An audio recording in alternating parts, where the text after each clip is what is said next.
Welcome back to another episode of Mindfulness Moments. Hope everyone had a wonderful week.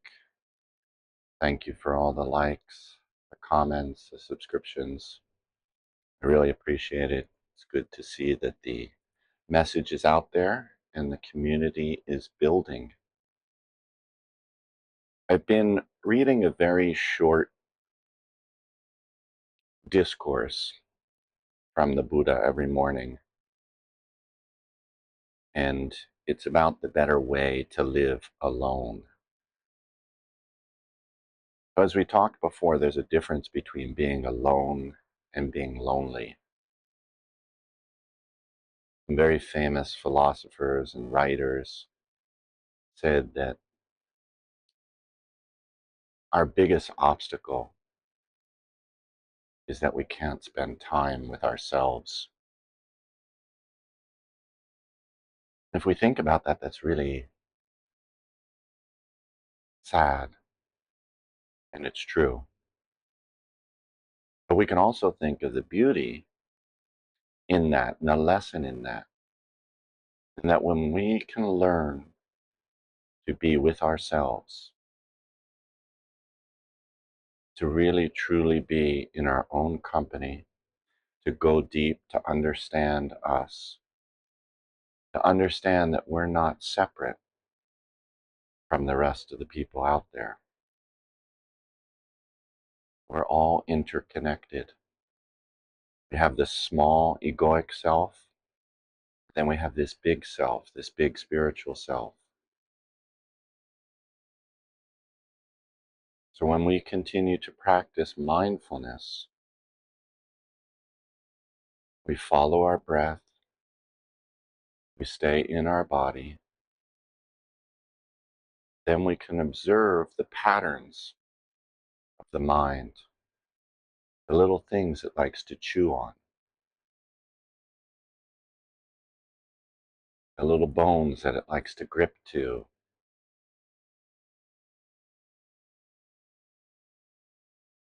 And when we can do this with amusement,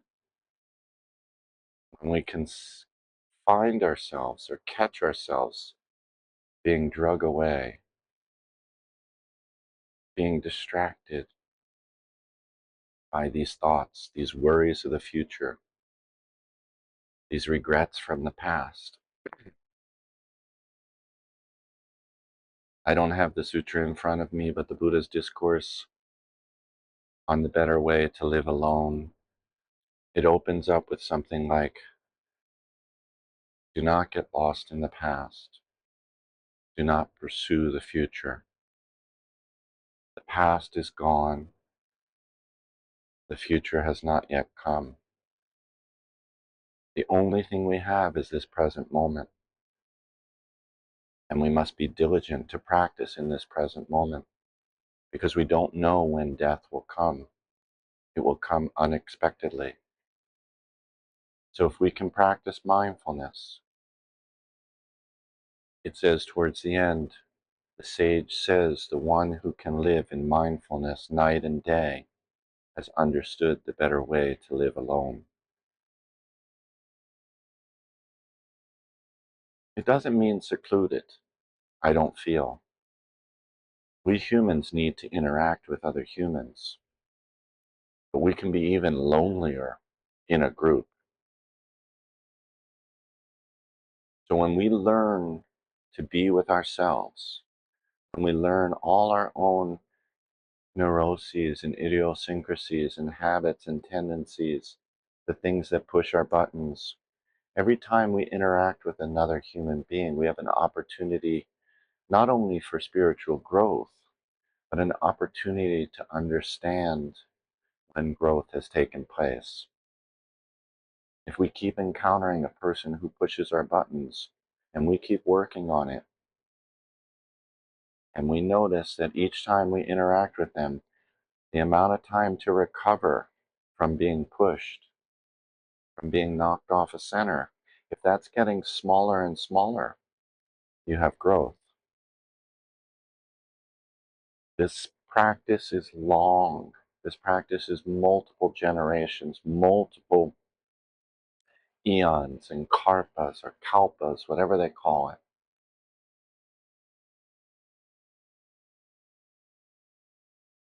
But I think you know, I think you understand by now, with your practice, that letting go, returning to the breath, finding humor in it, your life gets easier. You can face these obstacles better prepared. You can observe your fears. You can see that if you choose love over fear, your outlook on life, your approach to life will be different. And then if you're aware, you'll see that the people who you start to attract into your life, who you start to gravitate towards and they gravitate towards you, they have similar interests. They may be different levels on the path, but that's okay because we're here to help each other. It's a dance. And who are you going to choose to dance with? Your old fearful mind that's trying to get you to draw yourself away from attention, to draw yourself away from the present moment? Or the one that's leading you towards enlightenment, towards letting go, towards emptiness? I know which one I'm choosing. Have a great week. See you next time. Thank you always.